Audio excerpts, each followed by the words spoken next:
Demos glória pelas bênçãos sem fim. Amém. Ontem foi dia 31 de outubro e é um dia em que se comemora o aniversário da Reforma Protestante.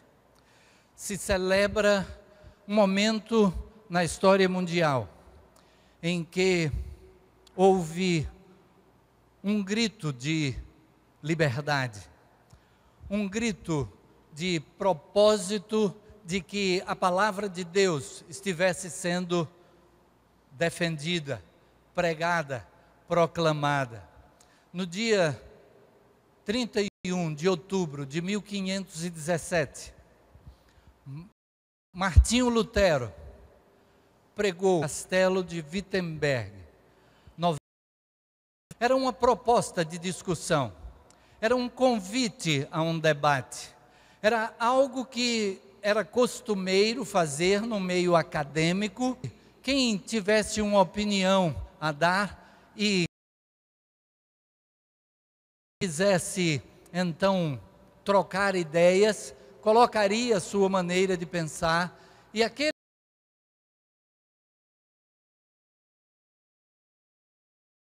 estar presentes na data colocada para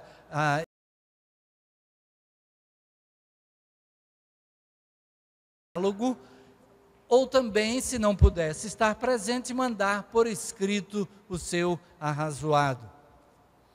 Ele não tinha ideia de que aquele momento estaria trazendo à luz algo que era esperado já de muito tempo.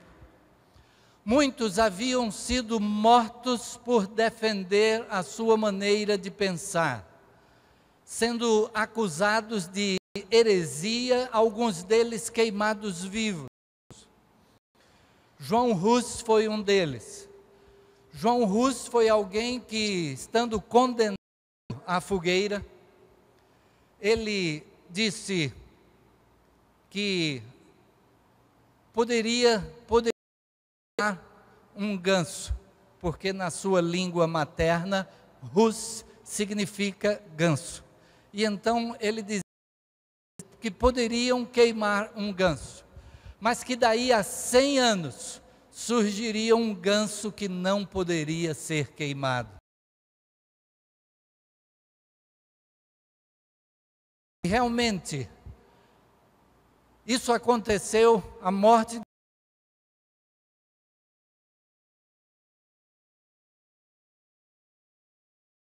João Hus foi 102 anos antes desta data.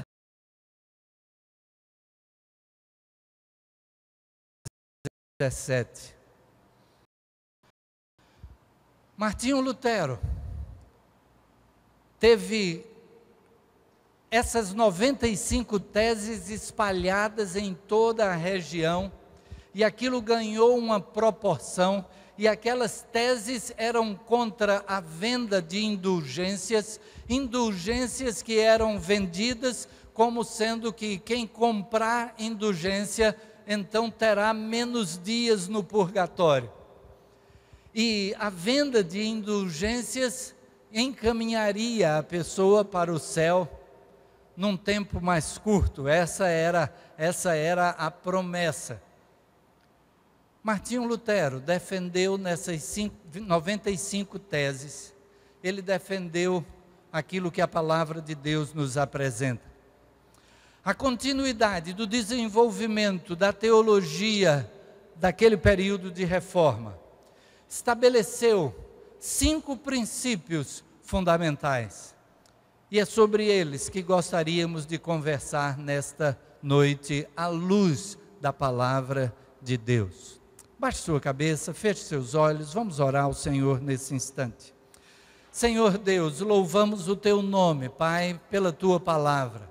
Louvamos o Teu nome, porque por meio dela podemos ter conhecimento a Teu respeito, a respeito do Teu grande amor por nós, a respeito do Teu Filho Jesus Cristo, a respeito da salvação de graça por meio da fé.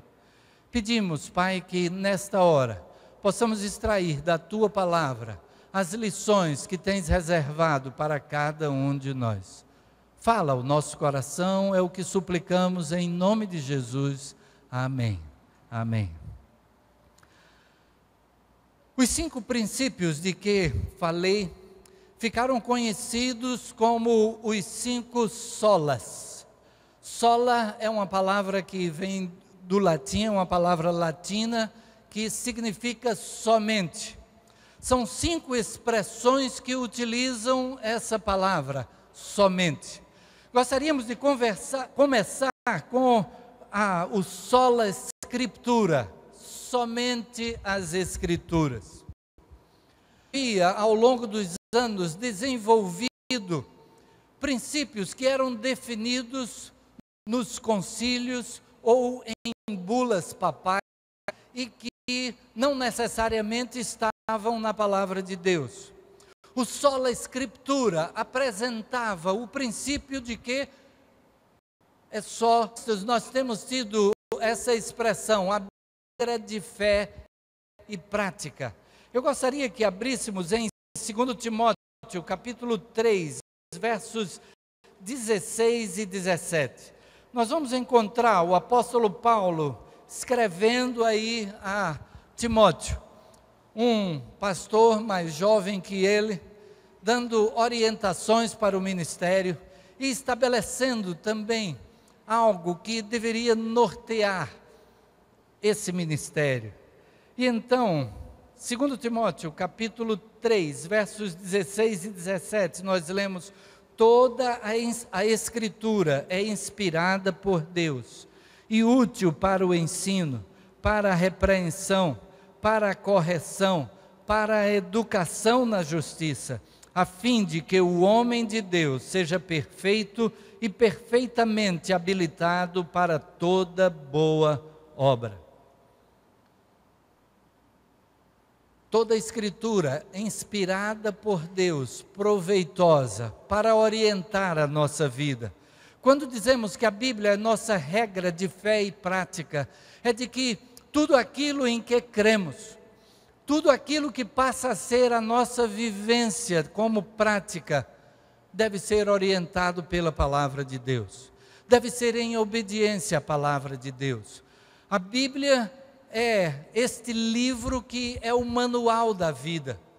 Da mesma maneira que nós adquirimos algum equipamento e junto vem um manual, e a gente, em cada necessidade, às vezes a gente já conhece o equipamento e nem abre o manual, não vê somente como é que são ali as orientações da instalação, e muitas vezes nem precisa abrir o manual.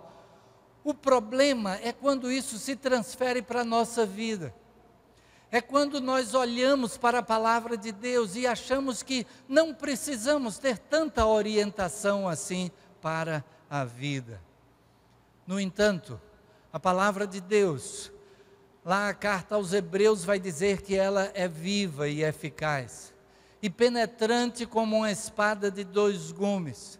Ela penetra até a divisão de alma e espírito, juntas e medulas, e é apta para discernir os pensamentos e intenções do coração. Talvez há essa experiência de estar pensando em realizar alguma coisa, ou abrindo fundamenta essa mensagem num texto da palavra de Deus, e quando você chega à porta, você diz: pastor, essa mensagem foi para mim.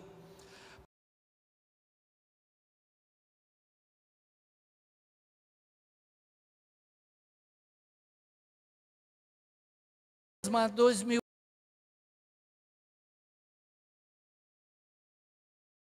apesar que já temos lido esta palavra, você pode talvez já ter lido a Bíblia toda mais de uma vez, mas de repente você chega num texto que já é seu conhecido, e esse texto fala ao seu coração, esse texto orienta a respeito de alguma coisa que você está com a intenção de fazer, você está pensando em realizar, e de repente a Bíblia vem e, ou confirma aquilo que é o seu pensamento, ou mostra que o seu pensamento pode não estar perfeitamente alinhado com aquilo que são os propósitos de Deus para a vida. É também através dela que podemos ter conhecimento de tudo a respeito de Deus. As religiões do mundo são religiões onde o homem tenta chegar a Deus. A Bíblia é Deus que se revela ao homem. E só pela revelação de Deus ao homem é que podemos entendê-lo. É que podemos entendê-lo no limite da nossa capacidade. Porque Deus transcende a nossa mente. Não podemos compreendê-lo totalmente. Aquilo que é necessário para que entendamos, para que possamos ter a nossa vida aqui pautada nos seus princípios, dependemos da sua revelação para conosco. E então, a palavra de Deus, regra de fé e prática, aquilo que cremos, aquilo que praticamos, vem desta palavra, vem deste manual da vida. Sola Escritura foi um dos princípios que foi defendido naquele período. A partir desse princípio, então passamos para o próximo. E o próximo é solos Christus, somente Cristo. Em Atos capítulo 4, verso 12, nós lemos: e não há salvação em nenhum outro, porque abaixo do céu não existe nenhum outro nome dado entre os homens, pelo qual importa que sejamos salvos. Só podemos saber disso pela palavra de Deus. A palavra de Deus é que aponta para Jesus desde o princípio. Nós temos aquele momento da queda, o momento em que o homem cometeu o primeiro pecado. E então Deus vai ao encontro do homem, e o homem tenta se esconder de Deus. Até hoje é assim. O pecado nos faz ter medo da presença de Deus, mas é Deus que procura o homem. E ao procurar o homem, Deus faz uma sentença para a serpente e diz: porém inimizade entre ti e a mulher, entre o teu descendente e o seu descendente. Este te ferirá a cabeça e tu lhe ferirás o calcanhar. Desde ali, Gênesis capítulo 3, nós temos então a promessa de que viria alguém que esmagaria a cabeça da serpente, que faria algo em que seria vencedor contra aquele que vem para nos fazer distanciar de Deus. Então Jesus é aquele que veio para restaurar a nossa comunhão com Deus, restaurar a nossa possibilidade de estar na presença de Deus, mesmo sendo nós pecadores. Mas Jesus veio para levar sobre si a condenação do nosso pecado, para que nós pudéssemos estar mais uma vez na presença de Deus, podermos chegar diante de Deus diretamente. O Antigo Testamento apresentava os sacerdotes. Os sacerdotes se chegavam diante de Deus pelo povo, eles ofereciam sacrifício pelo povo, eles falavam a Deus pelo povo. Mas, depois da vinda de Jesus, nós temos o apóstolo Pedro, dizendo lá na primeira carta, capítulo 2, verso 9, vós sois geração eleita, sacerdócio real, nação santa, povo de propriedade exclusiva de Deus, para que anuncieis as virtudes daquele que vos chamou das trevas para a sua maravilhosa luz. Vós sois sacerdócio real. Defendemos então, por orientação da palavra, sacerdócio universal dos crentes. Cristo foi a que ofereceu como pecados. Ele assumiu a condenação que era nossa, para que nós pudéssemos estar novamente credenciados à presença de Deus.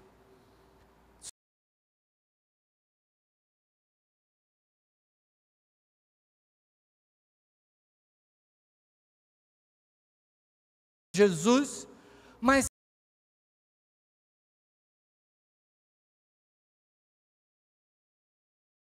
a fazer alguma coisa. E a palavra de Deus vem e nos diz que o sacrifício de Cristo é suficiente. Isso já nos conduz para o próximo ponto, mas gostaria de citar o texto de que o apóstolo Paulo diz: pela graça sois salvos por meio da fé. Isso não vem de nós, é um dom de Deus para que ninguém se... que isso é uma redundância, e ele, como Nano disse, isso é como dizer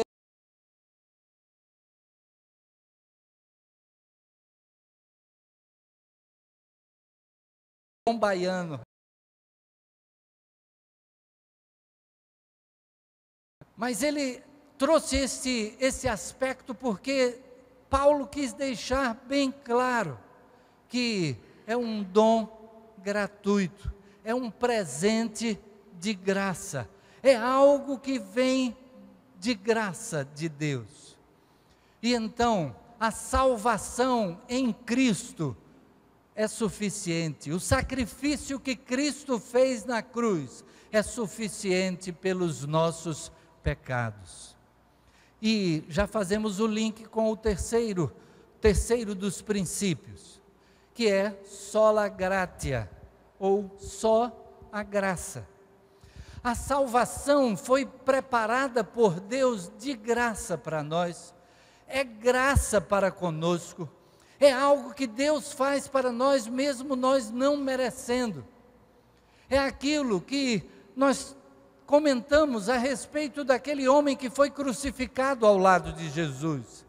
Ele era alguém que era declaradamente um pecador, de ter cometido coisas tão graves que ele mesmo disse.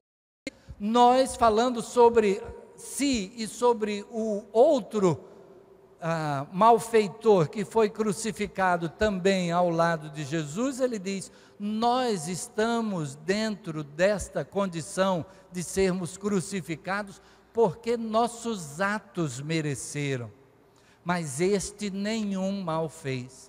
Ele reconhece que aquilo que ele praticou na vida o fazia merecedor daquela morte. Era alguém que era um pecador declarado. Mas ele bastou dizer para Jesus: Senhor, lembra-te de mim quando entrares no teu reino. E Jesus imediatamente responde para ele: hoje mesmo estarás comigo no paraíso. Jesus não precisou passar para ele algum tipo de penitência. Jesus não precisou passar para ele a necessidade da prática de boas obras que pudessem equilibrar a balança dos maus atos praticados. Até porque o apóstolo Paulo, escrevendo aos Gálatas, na continuidade do texto de Gálatas 2 que lemos, ele diz: somos feitura sua, criados em Cristo Jesus para as boas obras, as quais Deus de antemão preparou para que andássemos nelas. Ele diz que nós fomos criados para as boas obras, e que as boas obras foram criadas para que nós andássemos nelas. Ao praticarmos boas obras, não temos mérito, nós fomos criados para isso, nós não adquirimos pontos positivos por fazer boas obras, nós fomos criados para praticar apenas boas obras. Quando as praticamos, nós estamos apenas cumprindo com o nosso papel. Foi para isso que Deus nos criou. Agora, quando praticamos mais obras, aí ficamos em dívida diante de Deus. Mas aquele homem recebeu de Jesus a promessa: hoje mesmo estarás comigo no paraíso. Só a graça de Deus é que nos faz aptos a estar na presença dEle. O quarto ponto diz: sola fide, somente a fé. É algo que caminha ao lado daquilo que nós acabamos de dizer. É de graça e é apenas a fé. Precisamos ter a fé em Jesus Cristo como nosso Salvador. Romanos capítulo 5, versos 1 e 2, vai nos dizer: justificados, pois, mediante a fé, temos paz com Deus, por meio do nosso Senhor Jesus Cristo, por intermédio de quem obtivemos igualmente acesso pela fé a esta graça, na qual estamos firmes e gloriamo-nos na esperança da glória de Deus. O apóstolo aqui apresenta que nós já fomos justificados pela fé. Justificados pela fé, já temos paz com Deus. Tenho feito a comparação da salvação de graça por meio da fé, este presente de Deus, e que depende apenas da fé. Faço a comparação, se dependesse de nós mesmos, se a salvação dependesse de nós, faço a comparação com alguém que recebe um presente muito bom, mas que não sabe se pode guardá-lo. Imagine alguém que ganha de presente uma barra de ouro, e eu tenho utilizado como exemplo de um local e horário para ganhar essa barra de ouro, você ganhar, por exemplo, ali na região da pracinha do Diário de Pernambuco, às 3 horas da manhã, e você recebe essa barra de ouro desembrulhada, e você vai carregar na mão esta barra de ouro. Como é que você vai caminhar num ambiente assim, onde malfeitores podem vir e lhe assaltar, e podem até lhe matar por causa daquela barra de ouro? Alguém talvez pegasse aquela barra de ouro e jogasse fora, para não correr esse risco. A salvação é uma preciosidade que é a maior que nós temos na vida. Tudo que nós podemos ter ou fazer aqui fica, exceto a salvação em Jesus Cristo, exceto a fé de que Jesus Cristo já fez tudo, e que então não depende de mim, não depende das minhas coisas, da minha própria fidelidade até porque o apóstolo João, escrevendo na sua primeira carta, diz que se disser pecado, enganamos a nós mesmos, e não há verdade, se Cristo, para nos perdoar os pecados e nos purificar. Temos cometido pecado, fazemos a Deus mentiroso e a sua palavra não está em nós. E aí ele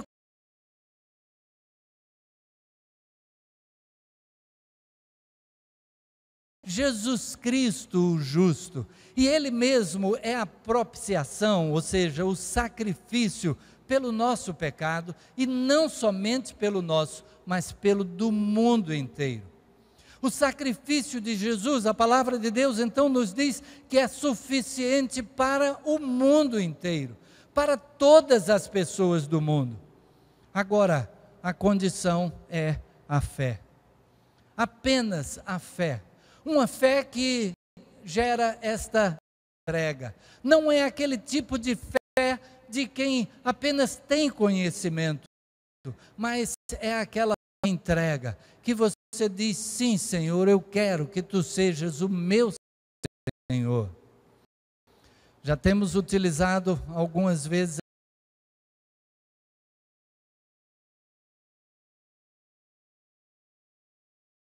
ele passava de um prédio para outro, um prédio alto na cidade, e fazendo isso, e ele passava, e aí as pessoas se reuniam para assistir, e ele perguntava: vocês acreditam que eu posso passar aqui sem a vara de equilíbrio? E as pessoas: sim. E aí ele passava sem a vara.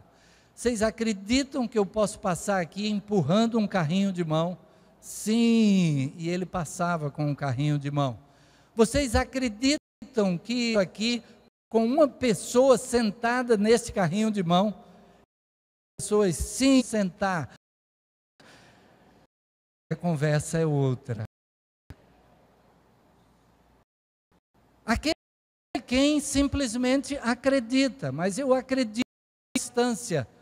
Jesus Cristo salva, eu até acredito que Ele salva. Agora, você acredita ao ponto de dizer, temos acesso a esta graça?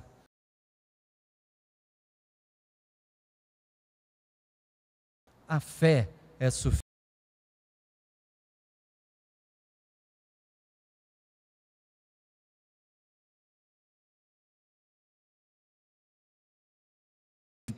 Não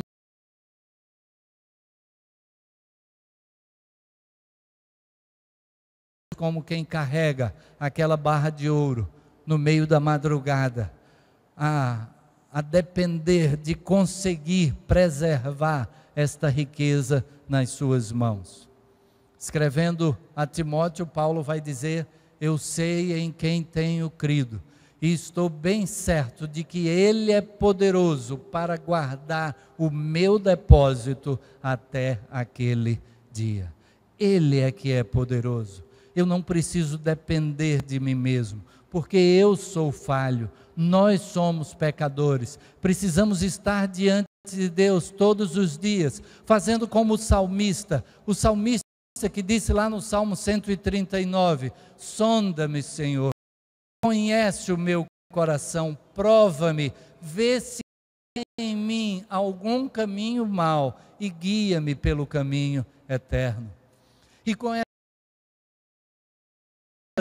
as atitudes que a gente tem,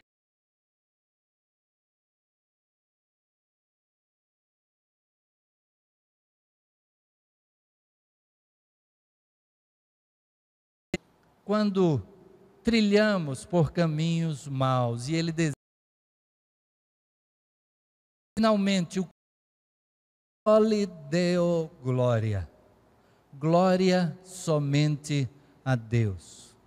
Somente a Deus devemos dar glória. João capítulo 4, versos 23 e 24 nos diz, mas vem a hora, e já chegou, em que os verdadeiros adoradores adorarão o Pai em espírito e em verdade, porque são estes que o Pai procura para seus adoradores. Deus é espírito, e importa que os seus adoradores o adorem em espírito e em verdade. Adoração a Deus. Deus busca adoradores em verdade. O que é que significa adorar a Deus em espírito e em verdade? Adorar em espírito é podermos nos colocar diante dele com o coração realmente prostrado e glória.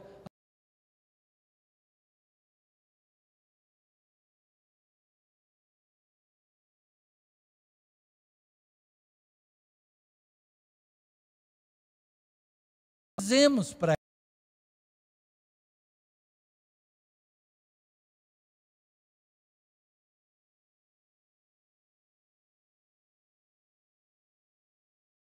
em prática na nossa vida, buscamos aplicar no nosso dia a dia. Quando dizemos não existe nada melhor do que ser amigo de Deus, caminhar seguro na luz, desfrutar do seu amor, ter a paz no coração, viver sempre em comunhão e assim perceber a grandeza do poder de Jesus, o meu bom pastor. Mas aí eu não procuro essa comunhão. Eu digo sempre em comunhão, mas eu só me lembro de Deus na hora de vir para a igreja ou na hora que atravesso uma dificuldade. Dia dizendo para Deus, obrigado pela noite de descanso, pelo dia que começa. Obrigado pela tua provisão na minha vida, obrigado por ter um trabalho, ou se talvez esteja desempregado, obrigado por pelo menos ter a condição de procurar um trabalho. Tem gente que não tem o trabalho e não tem a condição de procurar um trabalho. E a dependência dele, o colocarmos diante dele, estarmos em comunhão ao longo do dia, conversarmos com ele ao longo do dia, como quem conversa com um colega de trabalho. Senhor, e essa dificuldade aqui, como é que eu resolvo? E desfrutarmos dessa comunhão, em espírito e em verdade, e nós já cantamos a esse respeito, mas a glória então é somente a Deus. A glória não é nem mesmo a igreja.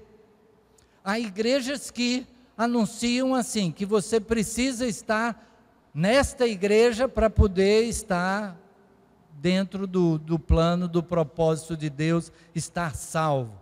Você só é salvo se estiver nesta igreja.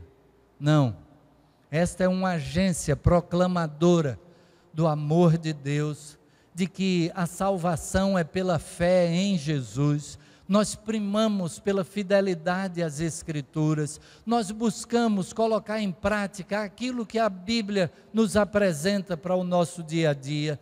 Mas o que é que nós dizemos?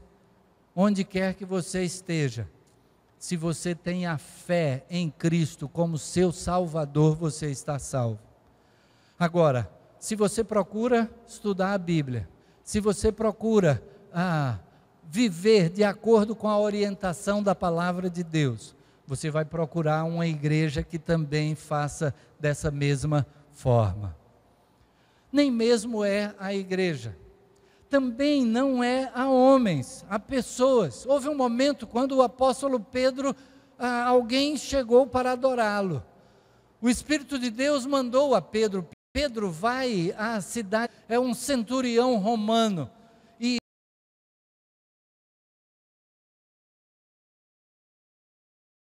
e se prostra aos pés de Pedro para adorá-lo. Como é que é a frase de Pedro nesse momento? Ergue-te, que eu também sou homem.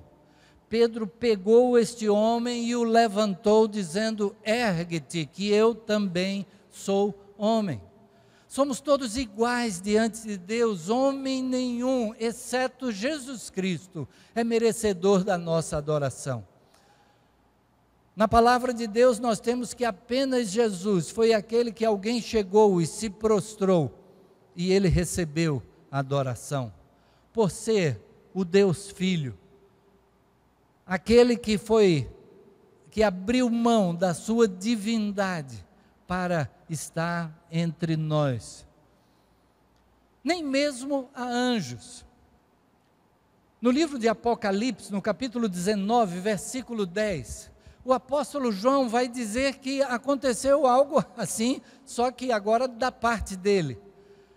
Prostrei-me ante os seus pés para adorá-lo. Ele estava diante de um anjo, e então ele diz: prostrei-me ante os seus pés para adorá-lo. Ele, porém, me disse: vê, não faças isso. Sou conservo teu e dos teus irmãos que mantêm o testemunho de Jesus.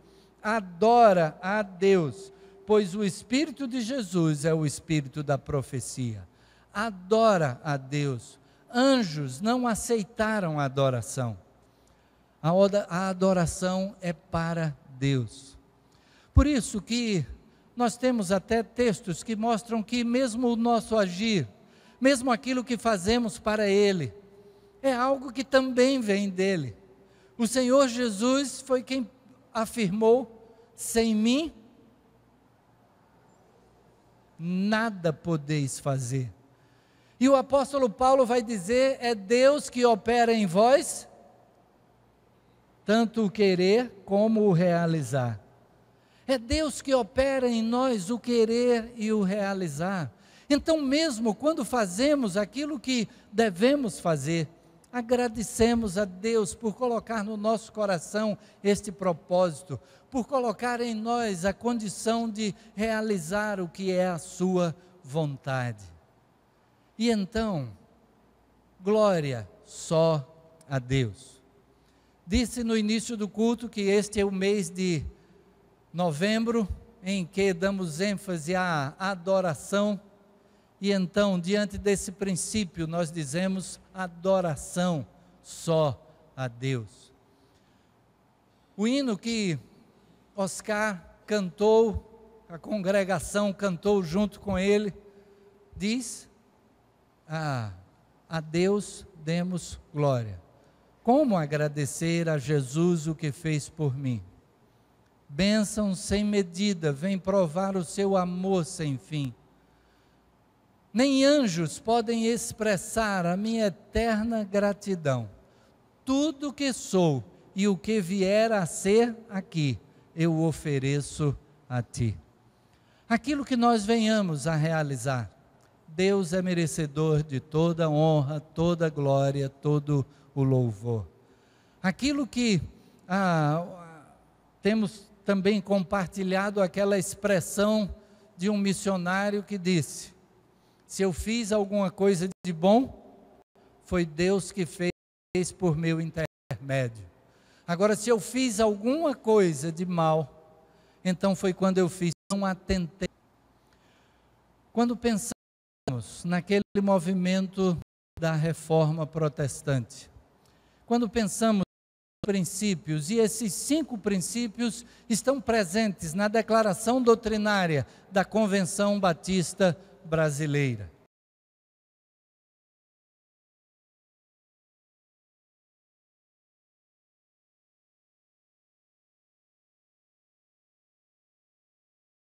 Precisa estar em contato, em comunhão constante com essa palavra, aprendendo dela, aprendendo de Deus, aprendendo daquilo que é o propósito de Deus para a nossa vida. E o primeiro propósito de Deus é aquilo que está registrado em João 6,40. A vontade do meu Pai, diz Jesus, é esta: que todo aquele que vê o Filho tenha a vida eterna, e eu o último dia. A vontade de Deus, todo aquele que ouve a mensagem salvadora em Jesus, possa entregar a sua vida, possa crer que Jesus é o Salvador, e que possa desfrutar desta certeza, desta segurança de vida eterna com Deus. Quando lemos o texto em que o apóstolo Paulo diz: justificados por meio de Cristo, justificados pela fé, temos paz com Deus. E assim, podermos estar em paz com Deus, para que, quando chegar o nosso momento de estar na presença de Deus, de sermos julgados por Deus, mas Jesus Cristo é que estará tomando o nosso lugar. Lembro desta figura apresentada pelo pastor Russell Shedd, ele dizendo que na hora do ser é algo semelhante. Aqui um vídeo, alguém disse assim certa vez: pastor, mas lá não vai ter videocassete, né? Foi na época. O que é que Deus pode fazer para colocar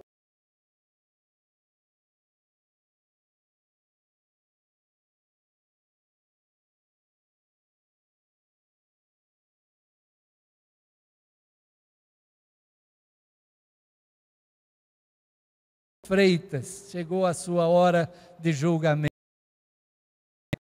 Aí vai aparecer lá, sendo que o rosto que vai estar lá na tela é o rosto de Jesus Cristo. Agora Jesus, de vez em quando, vai olhar para a gente assim, né? Dizendo: eu sei que é você. E a gente vai ter aquele misto de arrependimento de tudo aquilo que fez, mas o misto de alegria, porque Jesus voluntariamente assumiu condenação que era nossa. A condenação já foi, inclusive, consumada na cruz.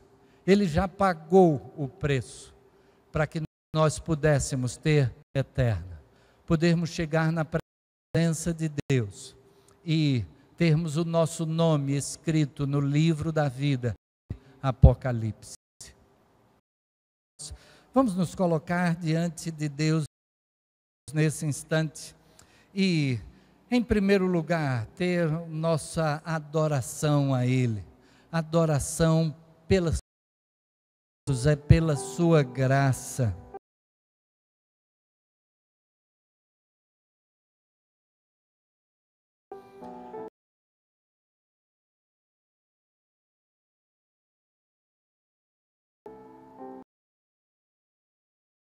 Pela fação é unicamente pela fé. E que de tudo isso, Deus é merecedor de toda honra, toda glória, todo o louvor. Coloque-se diante de Deus, dedicando a sua vida para a adoração ao seu nome. E a parte prioritária nessa adoração é a entrega da sua vida. Você poder dizer: sim, Jesus, eu creio no sacrifício que tu fizeste, essa salvação, crendo no teu sacrifício na cruz. Se você ainda não tinha dado este passo, faça isso agora. Diga isso. Esta mensagem que tem atravessado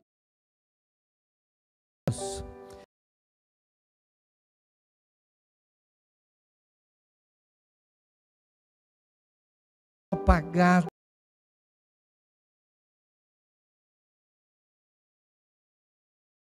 forma, cada até hoje chegou até o meu conhecimento, e então eu me entrego nas tuas mãos, crendo que tu és o único, o suficiente Salvador. E se você deseja fazer isso nessa noite, se você faz essa entrega, eu gostaria de orar por você. E então, no lugar em que você está, dê-nos um sinal levantando uma das mãos, dizendo: sim, Jesus, eu entrego a minha vida nas tuas mãos. Com este ato você estará cumprindo algo que o Senhor Jesus disse: aquele que me confessar diante dos homens, eu o confessarei diante do meu Pai que está nos céus. É a oportunidade de você confessar diante dos homens, confessar a sua fé em Jesus, que você faz essa entrega, que você recebe a Jesus como seu Salvador. Se você deseja fazer isso nesta hora, levante a sua mão onde estiver. Eu não vou me prolongar, estou apenas dando esta oportunidade de você tomar a decisão mais importante da sua vida, porque tem resultados por toda a eternidade. Alguém que faz a entrega da sua vida nas mãos de Jesus, levante a sua mão onde estiver. Estarei perguntando pela última vez. Se você deseja receber a Jesus como seu Salvador, levante a sua mão no lugar em que você está. Gostaríamos de orar por você. Deus o abençoe. Deus o abençoe. Pode abaixar. Alguém deu a decisão. Talvez você estava inibido de fazer isto sozinho, mas alguém já o fez. Então agora, se você faz essa decisão também, levante a sua mão dizendo: sim, Jesus, eu quero receber a Jesus como meu Salvador e Senhor. Alguém mais quer entregar a sua vida? Deus o abençoe. Pode abaixar.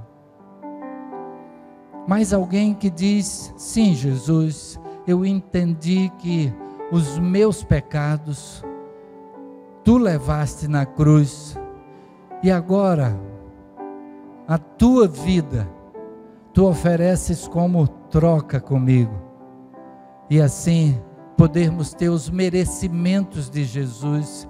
Ele leva a nossa condenação e nós recebemos os seus merecimentos. Alguém mais que diz: sim, Jesus, eu recebo a ti como meu Salvador e Senhor.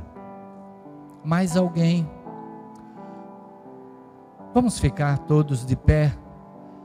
Eu vou convidar as duas pessoas que deram este passo de levantar a mão para virem aqui à frente. Estaremos orando por ambos, estaremos colocando diante de Deus, faz parte deste confessar diante dos homens.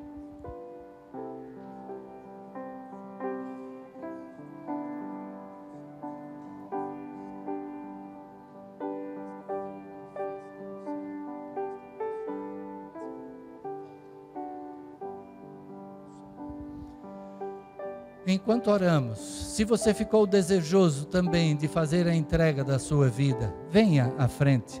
Temos à frente Glaudson e Walter, que entregam sua vida nas mãos de Jesus. E a palavra de Deus diz que há alegria no céu por uma pessoa que se arrepende dos seus pecados e entrega a sua vida nas mãos de Jesus. Se você deseja fazê-lo também, enquanto oramos, venha à frente também. Senhor Deus, louvamos o teu nome, Pai, agradecemos pela tua palavra, agradecemos porque ela nos revela o teu tão grande amor, a tua graça, a tua misericórdia, nos mostra, Pai, nos aponta para o sacrifício de Jesus na cruz, em nosso lugar, para perdão de pecados, para salvação, e a tua palavra diz: se confessarmos os nossos pecados, Ele é fiel e justo para nos purificar de toda injustiça, nos perdoar os pecados e nos purificar de toda injustiça. Louvamos o teu nome por essas duas vidas, por quem o teu Filho Jesus morreu e que agora entregam-se confiantes, depositando a sua fé em Jesus como Salvador. Assim, Pai, recebe a nossa gratidão e continua a falar ao nosso coração ao longo desta semana, em cada experiência, que possamos estar crescendo na Tua palavra a cada dia e que o Teu nome seja glorificado no nosso viver. É a nossa oração, agradecidos no nome de Jesus. Amém, amém. Podeis sentar. Eu vou pedir que vocês acompanhem o pastor. O pastor Júlio vai conversar um pouco com vocês. Gostaríamos de agradecer aqueles que estiveram conosco como visitantes, que nós estamos sempre de portas e braços abertos para recebê-los, que possam repetir a visita sempre que possível.